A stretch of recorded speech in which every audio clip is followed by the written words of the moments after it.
Bonjour, je m'appelle Philippe Silberzan, bienvenue dans mon podcast Survivre et prospérer dans un monde de surprises.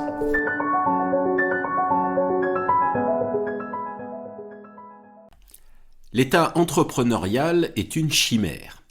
L'état entrepreneurial est un concept popularisé par l'économiste Mariana Mazzucato dans un livre éponyme. Celui-ci se veut une réaction à la rhétorique courante selon laquelle un état bureaucratique et inepte s'oppose à un monde entrepreneurial dynamique. Au contraire, Mazzucato prétend que la plupart des innovations actuelles, de l'iPhone aux biotech en passant par Internet, sont dues à l'action de l'État. Sa conclusion est claire, l'État est l'innovateur le plus important pour résoudre les grands problèmes de ce monde, et c'est un concept d'avenir si les politiques ont le courage de le défendre. Pourtant, si l'idée est séduisante, Mazzucato joue sur les mots et tord l'histoire économique pour défendre une chimère. Moonshot. L'expression est restée pour désigner un grand projet très ambitieux lancé par un visionnaire. Le nom vient de la mission Apollo lancée à la suite d'un discours du président américain John Kennedy en 1962, visant à envoyer un homme sur la Lune en le ramenant vivant avant 1970.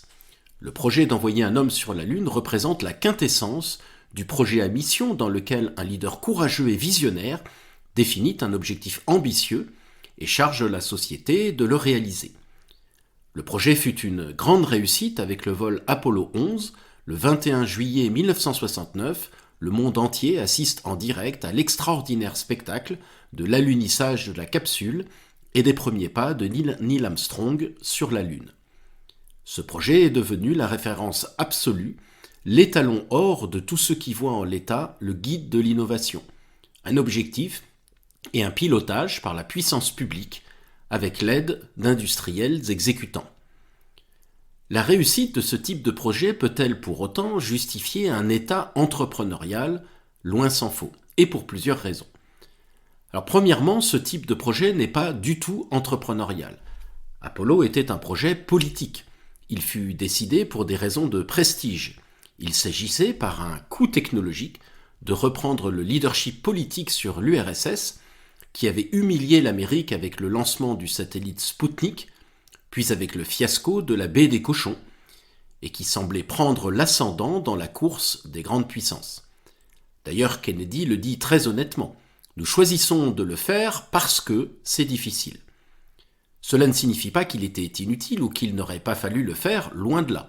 Juste que faire quelque chose pour le prestige et pour la seule raison que c'est difficile, voilà qui n'est vraiment pas entrepreneurial.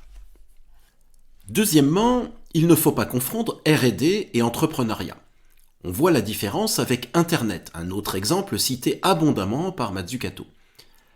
À l'origine, Internet, qui s'appelle alors ARPANET, est un réseau financé par l'armée américaine. Dans les années 70, le relais est pris par une agence de recherche civile. Indéniablement, toute la partie initiale est donc lancée par la puissance publique. Peut-on conclure de là que c'est l'État qui a permis Internet? Pas vraiment. Lorsque l'État américain cesse de jouer un rôle dans Internet, dans les années 80, le réseau est minuscule. Il y a moins de 100 000 nœuds au réseau, principalement des universités et quelques très grandes entreprises. Les militaires ne savaient pas quoi en faire et l'agence civile n'avait pas beaucoup plus d'idées. Autrement dit, si l'État a incontestablement joué un rôle dans la naissance d'Internet, ce dernier n'est guère qu'un objet technique mineur, sans véritable usage lorsqu'il passe la main. Internet ne commencera à avoir un impact que lorsque la société civile, et notamment les entrepreneurs de la Silicon Valley, puis du reste du monde, s'en empareront à partir des années 90. Troisièmement, la partie amont n'est pas plus facile que la partie aval. Selon Mazzucato, je cite, « L'État a accepté d'investir dans les phases les plus incertaines en amont pour ensuite laisser le privé sauter dans le train en marche pour la part la plus facile du trajet en aval. » Alors il y a là un biais technologique anti-marché très surprenant qui considère qu'il suffit d'inventer pour qu'un produit se vende et que cette invention est la partie noble de l'ensemble. Si c'était vrai, les fonctions marketing et commerciales n'existeraient tout simplement pas. L'immense majorité de l'investissement total dans Internet, de ses débuts à ses premières années de réseau de masse, disons l'an 2000, est privé et se fait après que l'État américain a passé la main. Quatrièmement, l'innovation produit souvent des résultats inattendus. C'est le principal risque des projets moonshot. Le temps qu'ils soient achevés, le monde a changé. À l'origine, Internet était conçu pour être un réseau militaire, résistant à une attaque nucléaire. Aujourd'hui, il sert à peu près à tout, jeux, messagerie, vidéoconférences, etc., sauf à ça. Cela montre la limite de l'idée de moonshot et de celle selon laquelle l'action de l'État entrepreneurial devrait être définie par une mission claire.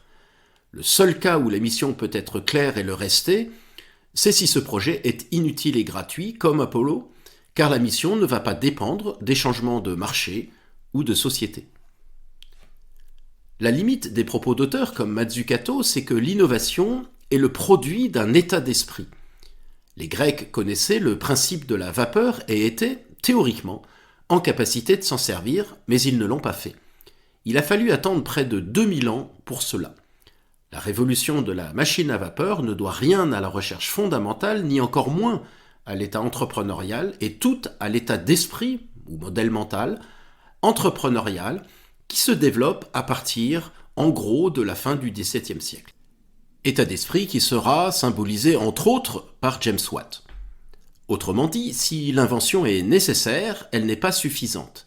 Il ne suffit pas qu'Internet soit inventé par l'État entre les années 60 et 80 pour qu'il ait un impact, et l'impact que nous lui connaissons aujourd'hui. Or, c'est l'impact qui compte, pas l'invention, et les cimetières sont remplis d'inventeurs géniaux qui n'ont jamais réussi à avoir le moindre impact. Dans le même ordre d'idées, l'ex-URSS était un modèle de R&D piloté par l'État, étant en pointe sur des technologies comme l'aéronautique, le nucléaire ou l'espace.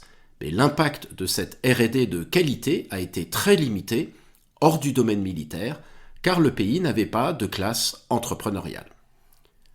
Alors qu'on célèbre à n'en plus finir la vision du moonshot de Kennedy, on oublie qu'au même moment naissait, très discrètement, l'industrie de l'ordinateur personnel.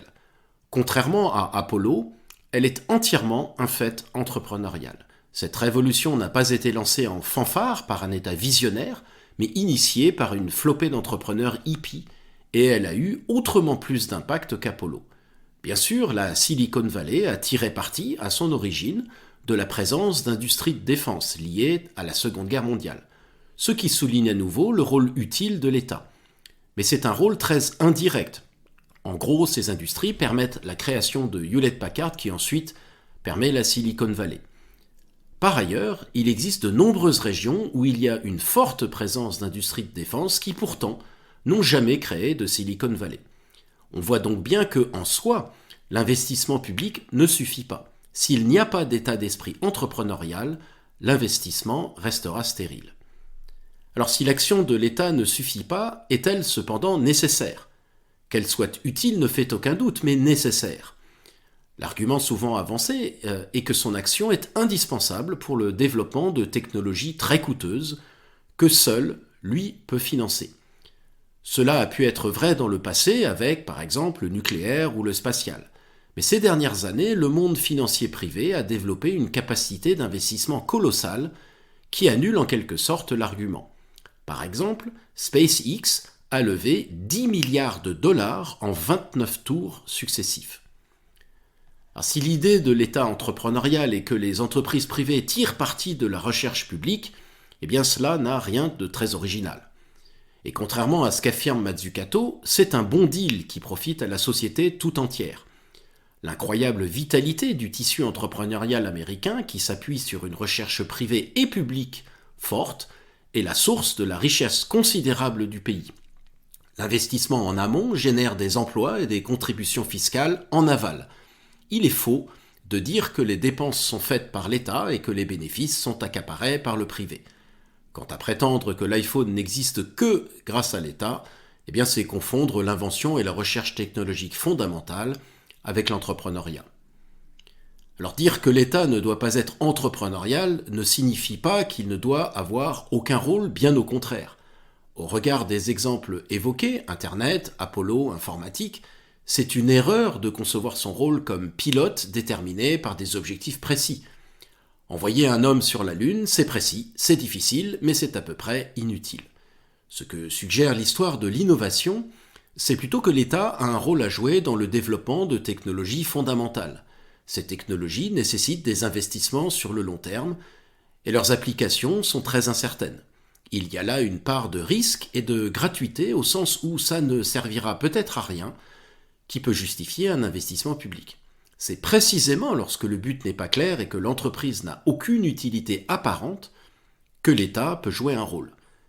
Mais la notion d'État entrepreneurial n'est qu'un verbiage qui sert de fauné à une tentative, une de plus, de placer l'État au centre de la vie économique. On sait que ça ne marche pas, et tordre l'histoire pour faire croire le contraire n'y changera rien. Merci de votre attention, vous pouvez retrouver cette chronique et bien d'autres sur mon blog www.philippe-silberzone.com. À bientôt.